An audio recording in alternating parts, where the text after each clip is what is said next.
Hi guys, welcome back to Race Create Cards. I hope everyone's been having a really good week. Some areas of the country have not been having it so great weather-wise, and they've been in our prayers. But hopefully now things will start to kind of level out and we will get back to more normal, pleasant weather for everybody. I hope so. All right, the purpose of today's video is not just for your weekly Friday card and a really cute layout. And yes, I'm going to be using some products that are fixing to retire. As far as I know right now as I'm filming this, and I'm actually filming this on Wednesday, they're still in stock. One of them is Shaded Summer, and the other one is Watercolor Shapes, okay? All of that is going to come together. But I wanted to also show how Prismacolor pencils can fit right in with stamping up our cardstock colors, our ink colors, and all of that, okay? So the main focal point of the card that we're going to be doing today is the largest bouquet in that set. And let me ever so quickly show you our color palette, and you're going to think, ugh. Basic gray, gray granite, garden green, okay? All right. So, we are going to be using two different stamp sets, and this is out of that 3-pack of new embossing folders. I'll link to everything below, and it's the one that I call the crosshatch, okay? So we're going to be using that. And here is Shaded Summer that is fixing to retire. And I have to admit, when it first came out in the catalog, I kind of overlooked it. And I guess I overlooked it because there were no dies that went with it. Well, at some point, and I don't remember exactly when, Stampin' Up! Came out with a set of dies for it. And I fell in love with the dies. And I thought, well, I've got to get the stamp set too. So I did. I have fell in love with it. I'm going to miss it. I'm not real sure if I'm going to keep this in my stash or not, but I have really enjoyed this set, and I haven't used it as much as I should have, and I know we can all say that, right? And then Watercolor Shapes, and I did a video sometime back, and it was when the Flowing Flowers set was new, and if I remember right, it was a freebie out of Celebration last year, early last year. But I did do a video on this, and I used the Tasteful Textile embossing folder that has now retired to emboss it once I had everything stamped. But this was using the rectangles, just the rectangle from the Watercolor Shapes set. Now, if you look in your current annual catalog that is fixing to retire, it will tell you that it coordinates with the layering circle dies, the stitched rectangle dies, and the double oval punch. And it does. The rectangle stitch dies are going away. Again, you know, I haven't looked, guys. I've got so much on me, and I've just got to get up and going. So I haven't looked to see if any of this stuff is still current, layering circle dies, yada yada, okay? Now, I am also, like I said, using the rectangle stitched. Well, back in the day when they first came out, Sizzix was making them for Stampin' Up! And so they used the terminology of framelets, thinlets, things like that. Once Stampin' Up! Was no longer getting their dies from Sizzix, all of that kind of went away, but I never changed my label. These have been a wonderful mainstay. I'm telling you, you have just got about every shape, and even a really small, fat rectangle. This set has saved me time and time again when I could not find just the right die, just the right punch for a sentiment. They have been amazing. They've been amazing in card layering. I can't believe they're phasing them out. However, it is possible that despite what I think of this set, maybe other people are you know, wanting to move on and they're just not buying these like they used to. I don't know. And then the other one is a layering circle dies. I do use one of those on today's card. Now, before we get into the coloring and everything of our image, I did want to show you very quickly, if you have never used Prismacolor, this is one of the things I colored, gosh, I'm sure it's been 3-4 years ago now. It takes time to layer all your colors. And some of these have 3 and 4 colors in the coloring of the leaf and in the flowers and things. But that's how vivid, that's how awesome Prismacolor can be. And then here is one where it took up 2 pages of sunflowers, and I'm not sure how well you can see that. I've got a little natural light coming in from my left as well. But Prismacolor, they are just amazing. And I haven't done near in this book what I need to get done. And then here is another double page. But aren't they awesome? I love my Prismacolor. I'm not giving them up. And I'm going to start using them more in videos. One of the things that distresses me when people talk about sharpening their Prismacolor, these aren't cheap. I have no idea what the 150 count set goes for now. I know when I bought mine through Blick Art, a wonderful website to get your better art supplies for you know, at a discount. And if I remember correctly, I paid about $80 for the 150 count set. But I started out with a 12 count, and then I went to a 24, and then I went to a 48. And at that point, I was so hooked, and I thought, no, I'm just going to go ahead and get them all. Now, one of the advantages of the Prismacolor is that if you wear one out, you know, you wear it down to the nub, you can buy just the one color to replace in your stash. As far as I know, that still holds true. I have seen people use and advocate the use of an electric sharpener. Guys, don't do that. Take care of your investment. When I was getting into Prismacolor and I was trying to learn from those who were very experienced, and I did some research, and it doesn't look like much, does it? It almost looks like something we used to use in grade school. Okay, nothing fancy. Now, the blade on this one, and it was recommended by Prismacolor. This was a Prismacolor recommended sharpener. And the blade was made in Germany. Just one of the many things that the Germans do very well. I love that culture. I've always admired that culture. Anyway, I previously went ahead and sharpened these 4 because they were really blunt, and you do want somewhat of a point when you get ready to color. It doesn't have to be super sharp, okay? Now, they are a wax based.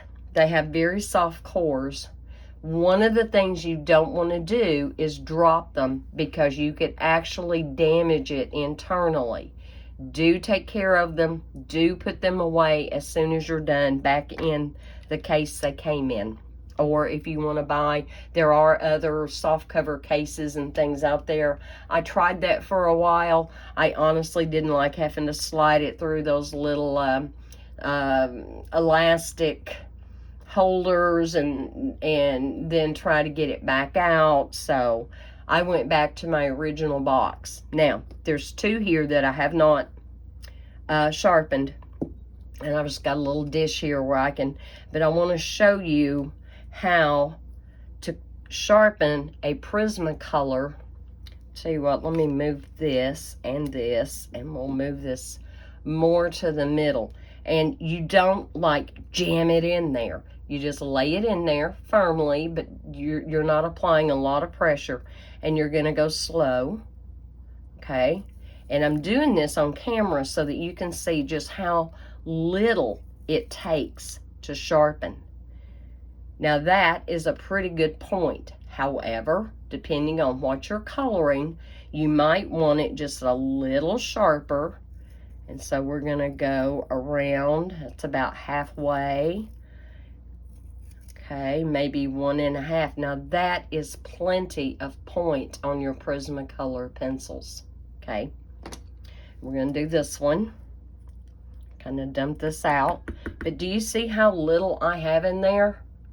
See how little? If you use an electric pencil sharpener, you're just going to grind them up that much faster. And now I want you to look and see how kind of blunt this one is. It's a little longer on one side than the other, but it's been well used. And so again, I'm just going to put that in there and go around gently, probably about 2.5 revolutions, and then I'm going to check it. I still have a little bit more of the wood showing on this side, so at this point I'm going to lay it in there so that I'm coming up to that blade in that area. There we go. Whoa, I broke it off. See, I'm telling you guys, you want to be really careful with this because that can happen. And let me get my take your pick tool so I can get that little piece out. Evidently, I had used that to the point it was a little weak. All right, there we go. I got that out. Now, let's go back in here. Now, I've kind of got to start all over, but you're still going to see that it doesn't take a whole lot to get a good point for coloring. Very rarely. See there? See how little I did? Now, it's a little slanted right there. No big deal. Just take it on a piece of paper and roll it around until you've got it to where you need it. And as you can tell, I have got a very nice, crisp line coming off of that. Now, I'll turn it a few times so you can see how well that is doing. And despite my best efforts, I still got some of that everywhere. All right. Now, I've got that to put back in my little bag of goodies. I have a little Ziploc bag. I keep that in. I also keep a couple of white gel pens, white painter pen, and there are special erasers that you can buy just for the Prismacolor, okay? All right, so the color scheme on today's card, I am going to have a card base 8.5 by 5.5, scored at 4 1/4. I have already done my inside piece, and I'm using the sentiments from the Shaded Summer, and I stamped the leaves in here in garden green. Almost said grass green. I knew that wasn't right. Garden green, stamped it off, stamped it off. Okay, do you see that? I have got a flower I have already colored with these pencils, and I want to show you something. I want to show you, yes, you can take the Prismacolor and match just about anything. Do you see how well this is matching the Flirty Flamingo? On my green, do you see how well that is matching up with our garden green? Awesome. So yes, they are wonderful for layering. They're wonderful for coloring. And honestly, it is as fast to color a small image as it is to use the stamping blends, okay? Stamping blends, I have a love-hate relationship with. I came in here to my card room the other day, and I forget now which one I opened up. And if y'all have ever had this happen to you, when you take the end off and the felt part comes out with it, that's fixable. However, this seems to be happening on a semi-regular basis. Not sure why that adhesive is not holding it. And yes, it's fixable, but that's also exposing it to the air just so you can re-glue that down in there. and I'm kind of aggravated. So yours truly is probably not going to order stamping blends anymore. And for the moment, I prefer to lean on my Prismacolor because I invested in them. I love them. They're wonderful. I'm going to use them. Okay, our next layer, and I have already shown you that crosshatch embossing folder. This is a piece of gray granite, and I cut that 4 1/8 by 5 3/8, so we're just going to have a hint of that flirty flamingo coming out. But yes, it's awesome. It is awesome. It is as perfect a match as you could get without having the actual stamping blends, okay? All right, so we're going to lay that to the side for the minute. I'm not going to color this whole flower. I'm not going to keep you here for that, I promise. And by the way, guys, when you see this Friday morning, you will only have until Saturday morning, the 8th, in order to get the current class to go, which is the botanical layers. If you missed that video, it's not but a week or two old. Just go back and watch it, okay? All right, so I'm going to move this off, bring this up, and the way I got my flirty flamingo, and you can take a piece of scratch paper, okay, and you can do your color palette. You can put down one color to see how another color is going to layer with it and how it's going to blend. You can go right back and blend that out a little bit. And look, I've got flirty flamingo. All right. So this one that I'm going to start with is called the Blush Pink, and it's PC 928, okay? And because these areas are so small, I can't really get as an intense with the coloring like I did in those books with the larger images. But I am simply just taking a light layer. Don't want to color my leaf pink, although I have colored pink leaves. And we're just going to go over the big white areas of the flowers. And right here too. Just a light layer. Now, Prismacolors are awesome. You can layer and layer and layer until you burnish that final bit. When you burnish, kind of like when you burnish a fold with your bone folder, then you won't be able to add any more layers, okay, of color. But they go a long way. So I'm simply going to take, oh, by the way, this is Carmine Red, PC 926. So for those of you who may have these, I want you to know what I used. And I'm simply coming up from the bottom a little bit. And I'm going to come in from the top just a bit. The artist has already kind of given us some neat guidelines, right? And these smaller areas, I think I'm just going to fill them in. I'm not even going to try to go back and blend in with that blush pink. We're just going to make them dark. Same here. Just going to fill that in. Fill that in. Because those would be darker anyway in the shadows. There we go. And it doesn't detract from the overall trying to get that flirty flamingo shade.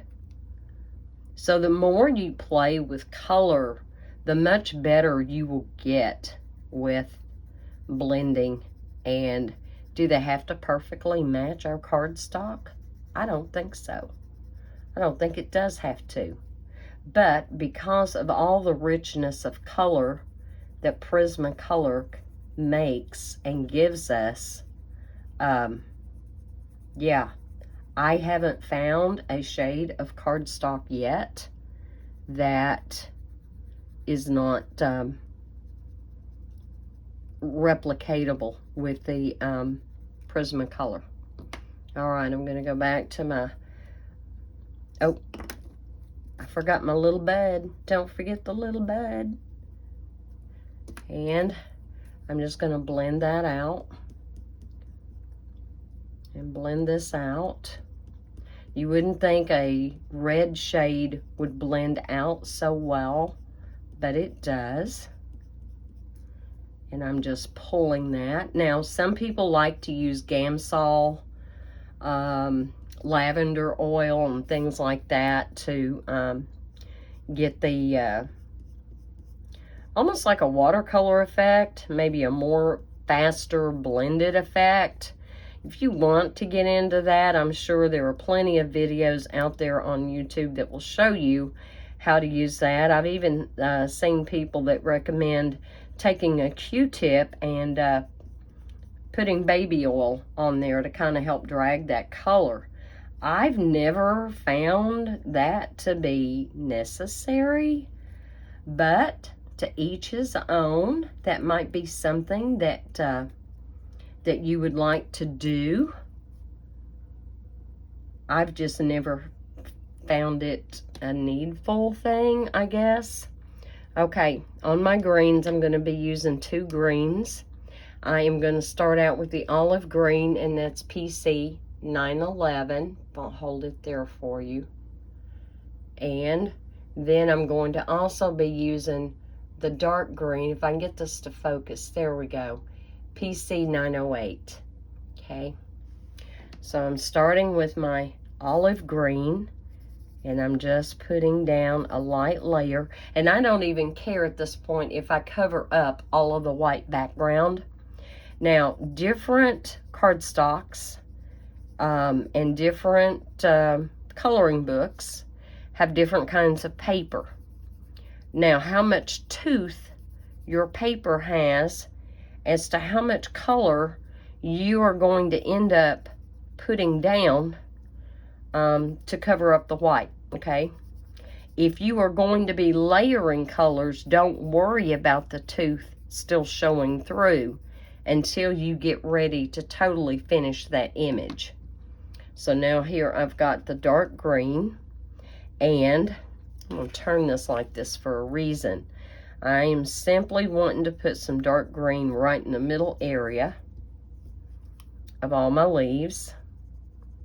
I hope y'all are seeing this okay. And this one. Again, you know, these images are so small that you can't really do just a whole lot of fancy shading. Can't really get into using a whole lot of colors.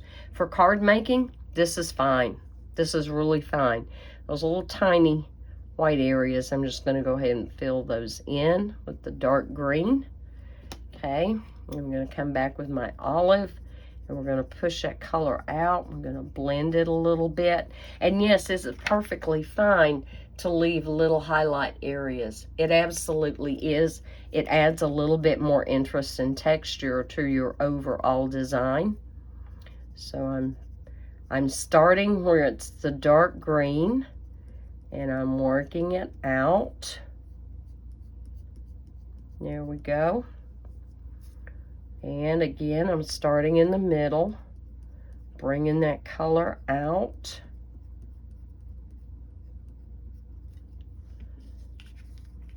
Okay, we're almost done with this. I wasn't going to color the whole thing, and look what I've done. Here we go. But at least I'll have this one all ready to do another card with. And then all you have to do is die cut it. And that didn't take very long, not even on video, right? Okay. So I am going to very carefully lay these over to the side until I get them back in my box. And yes, I keep them by color family, like I keep all my purples together, my blues together, my reds, and all that kind of thing. Let's go ahead before I reveal the rest of the design for the front of the card. Yeah, so I stamped this, and I got ready to stamp my greeting, and you see what I did? It's definitely running uphill. Like, it was so bad. It was like, I can't. So I flipped it over and did it again. I just thought I had my stamp right on my block. And I should have tested it before, and I didn't. Now, the piece I cut for the inside is the typical 4 by 5 1/4. It is. There we go. There we go. Alright. I'm going to burnish this one more time. See if I can get that to kind of lay down. Oh, much better. Because I hate it when it's flopping up there and it's fighting me to put down my layers. Okay, and then we have, this is our gray granite cardstock. Okay. And we're going to lay this down real quick. And again, I think I told you earlier, I did cut this with the skinny borders. So it is 4 1/8 by 5 3/8.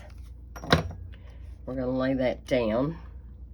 Bet you never thought to put gray and flirty flamingo together, huh? All right, am I straight? I'm straight. There we go. Make sure all my edges stick down. All right, now here is where the watercolor shapes come in. And I did not use gray granite ink, basic gray ink. I'm so sorry.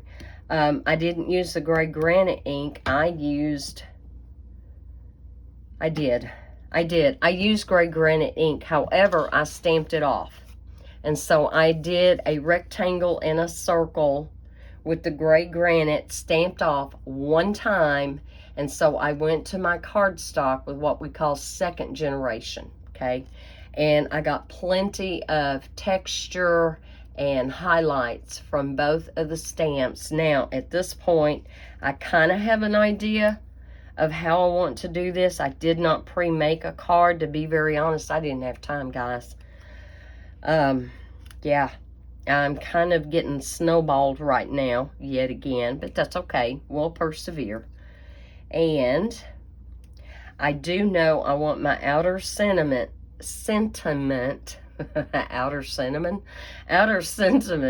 put on this piece, and I've already got it mounted to my block. May the good you do come back to you.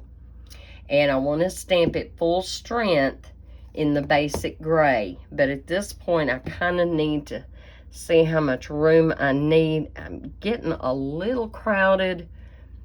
Let me kind of move this. I want it tilted somewhat.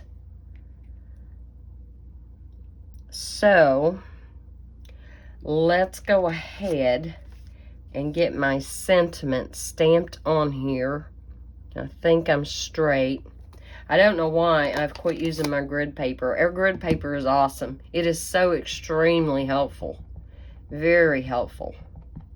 So how many of you guys didn't have a Stamparatus and got one before they sold out? For those of you who may not be aware, because none of us were aware until Stampin' Up! Revealed that the Stamparatus was being discontinued. And of course, we were all in a state of shock. And it's like, why would you do that? Because it's such an awesome tool. I think it's one of the best out there on the market, if not the best.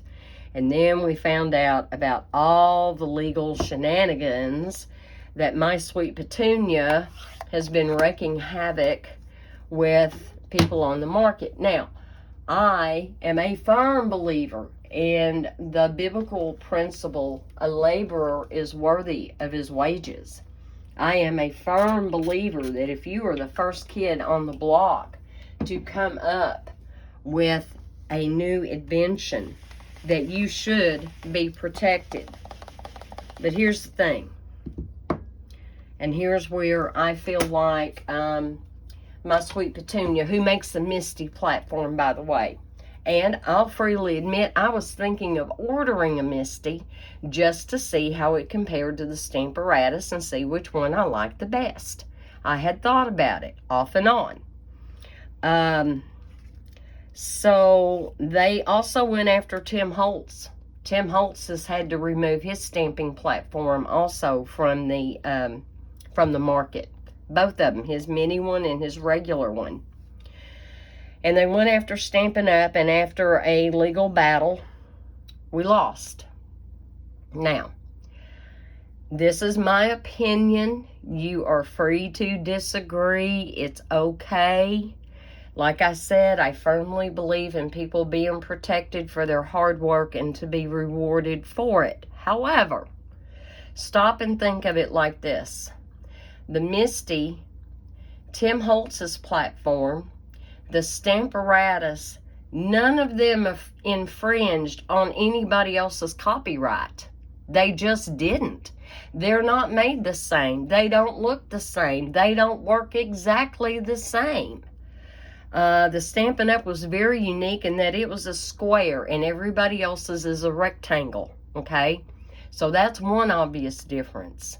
Another very obvious difference was a 2-plate hinged system, being able to move the plate in different areas to do stamping all the way down a page with with words or with an image. That also was very, very unique. And to me, they were not infringing on the Misty. They were not infringing on Tim Holtz. Now, you may disagree, but stop and think about it like this. Who first invented the automobile? Well, how many other people then produced automobiles and redesigned them? Different engines, different colors, different shapes, different sizes. So you had the original invention of a mode of transportation, but then the concept was allowed to go out into the free market. And competition has always been our friend, right? The more competition for a product, the more likely everybody is going to play nice with their pricing, with their availability. When you have someone who totally dominates a market, and I don't care if it's automobiles, if it's stamping platforms, if it's clothing, I don't care what it is. The more competition, the better for the consumer. So, in my opinion, and no, I'm not an attorney, and no, I'm not a lawyer, the concept of a stamping platform, to me, was open to interpretation. What would not have been open to interpretation would have been the original Misty design. You couldn't make one that was the exact same width and the exact same length and had the exact same hinge setup, etc., etc. Do you see where I'm going with it? But when these other companies came along and wanted to do their version of it, they did their due diligence in legal research. They didn't just decide, we're just going to go toe-to-toe with that company over there and we're going to see who wins. That was not it at all, I promise you guys. Stampin' Up! Did their due diligence and they lost. And I'm really hoping that Stampin' Up! Does a countersuit and tries to get that undone. Now, it's expensive. It is. How much has it cost them already? Because as far as I know, this has been going on for like 3 or 4 years. So, I don't know. All right, let's back to the card and let's see. I'm not real worried about having exact borders here and up here. I'm not. And I'm not worried about whether or not they kind of overlap each other, because I know my image is going to come into both pieces.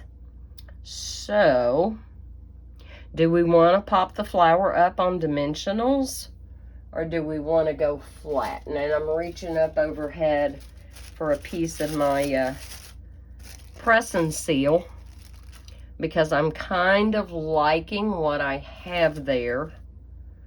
Kind of. I'm going to move that up a little bit and maybe move this up just a little bit too. I mean, I want some balance. Okay. And I want this somewhat tilted. and overlapping both pieces so it's a cohesive design. And then I'm going to go in here with my press and seal. This is something I used to use all the time, and I'm really, really trying to get back in the habit of using it. Just take your press and seal and press. There we go. If you have a lot of layers, you have to do it a little bit differently. And let me tell you, Kelly Taylor is a whiz at showing you how to do it differently. Okay, I need that stuck on there. I use my press and seal probably 4 or 5 times before I feel like it doesn't have enough stickum left before I put it in the trash. Alright, so here we go. Now, I am not worried about only putting glue here and here.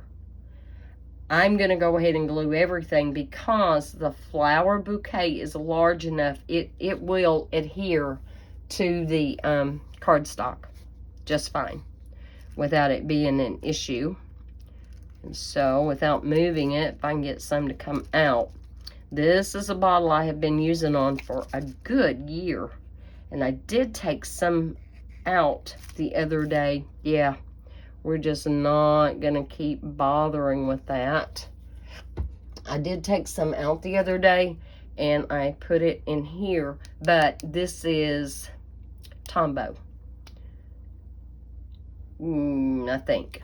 Anyway, whether it's Tombow or the Barely Art Glue, doesn't matter. And I'm just going to glue that. Put a little bit there and there. Put a little bit there. And am I still in camera? Almost not. Okay, bear with me, guys. Let me move that up where you can see a little bit better, hopefully, what I'm doing. And put this down. Yeah, it's better if you don't rest your arm on it like we are prone to do when we're gluing our stuff, right? All right, let go of me. And we're going to get this on here, and we're done. I mean, it's a done deal, guys. Because I pre-did everything. The card base, etc., etc. And it was really such a time saver to do my stitch rectangle cutout and my layering circle cutout. Looks like I got a little bit of glue right there. That's okay. We'll take care of that. Not a problem. I just want to press that down ever so gently, firmly, and very gently pull this back.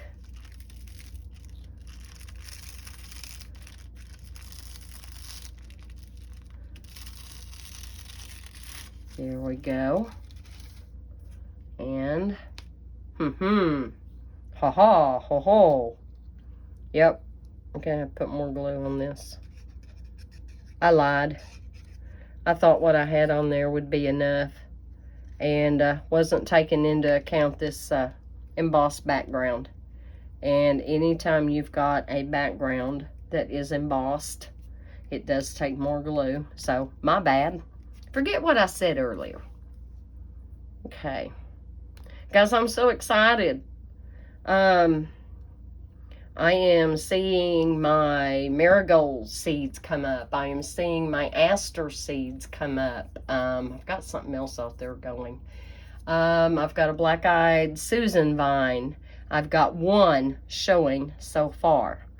The beans and things, I probably am going to end up direct sowing because it was a little bit too cold and they probably rotted in the pot that I had outside. All right. All right, guys, here we go. Now, this is a very simple but cute layout. What is wrong with that? If you would like to get the shaded summer and the dyes, do so. If you feel like you could use the watercolor shapes, and I do, I really think that they make awesome background accents as well as sentiment layers on a card. And I hate that they're going away because when I look at this, I think of this as a basic necessity for rounding out our card making. If you have Prismacolor, get them out and experiment with them. You can see how well this matched the flirty Flirty Flamingo cardstock. See that? Can you tell? You see those tones where that carmine red and that blush pink just did the perfect coloring. All right, guys, be safe, be blessed, know that you are loved, have fun with the last chance list. Understand that if you want to get the Botanical Layers card class, you've only got until tomorrow by the time you see this, okay? But come April the 8th, which is this coming Saturday, I will have a new card class to reveal. Haven't even designed it yet, but that's okay. We'll get it done. And y'all be safe, be blessed, know you're loved, and I'll see you later.